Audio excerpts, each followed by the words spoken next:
Sa naging new movie alert ng Star Cinema ng upcoming movie nila Will Ashley, Bianca De Vera, at Dustin Yu, ay marami nga ang hindi napigilan ang kanilang kilig at excitement. Ngunit, tila bang may iilang netizens ang hindi sang-ayon, nalungkot, o nadismaya sa balitang ito. Dahil di umano'y para bang ginagamit lang si Will Ashley para umingay ang nasabing pelikula. Ayon nga sa kanila na, Will Ashley, kawawa ka talaga boy. Lumayas ka na sa management mo. Gamit na gamit ka na ng mga yan. Hindi mo deserve masama sa love triangle na yan. Oh no Will. Why? You can shine on your own you know. Pero sa kabilangan neto, ay nanawagan ng isang Will Ashley fan sa kapwa niyang mga fans, na maging positive lang, at bigyan ng suporta at pagmamahal ang kanilang idol. Ayon nga sa kanya na, Will fans, just be proud of Will.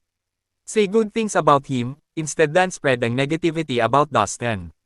Kayo, anong masasabi nyo tungkol dito? Just comment down below.